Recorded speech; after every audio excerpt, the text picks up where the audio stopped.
Hi everybody, it's Lisa from Lisa's Paper Passion. I got a couple of inquiries on this doll. I showed it briefly last night when I did a video response for Archana of Crafty City, and I got a couple of wonderful comments about it, and I wanted to share real quick who she is.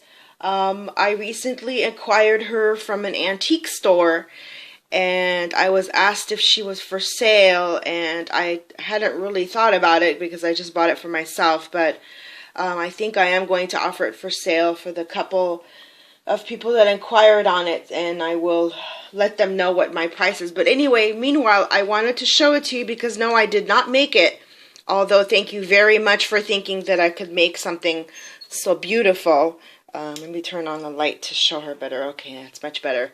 Sometimes my craft room is really light and I can't tell if I need an extra light or not, so sometimes that's why I kind of adjust it as I'm recording.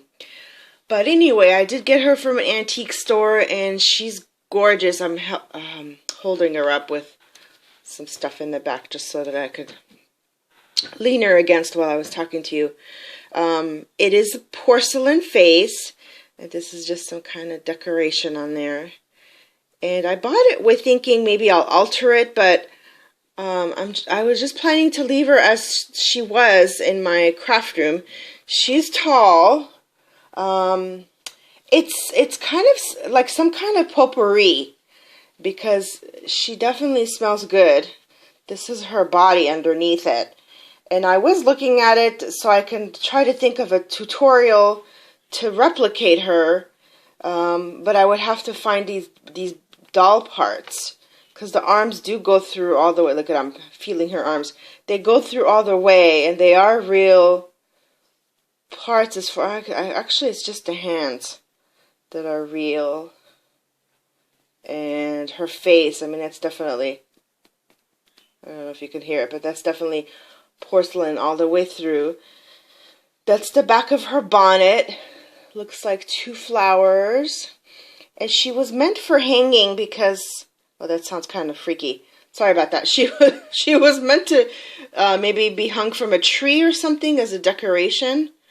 I don't know what she was used for, but I just fell in love with her when I saw her. And she's quite tall. I don't happen to have a, actually I'll use my paper trimmer ruler real quick. Let's see. Let's lay her down. She's about 11 inches tall. I don't know if you could see. See, she's about 11 inches tall. But anyway, I'm going to reply back to those couple of ladies that personal messaged me. But what I also wanted to show you was a tassel doll that I made for Swap and Chic Swaps from the Heart. And I'm only using this top part. This came with like some lip gloss container I had. And it was a perfect way for me to, she's kind of like those performing girls at the circus. I'm only using this part just to hold her up because I really had no other way of holding her up. But so our swap was to use tassels and to alter a doll. So I found this beautiful doll at the thrift store. We have a couple of neat thrift stores nearby, and I altered her. Let me take this off because it looks kind of.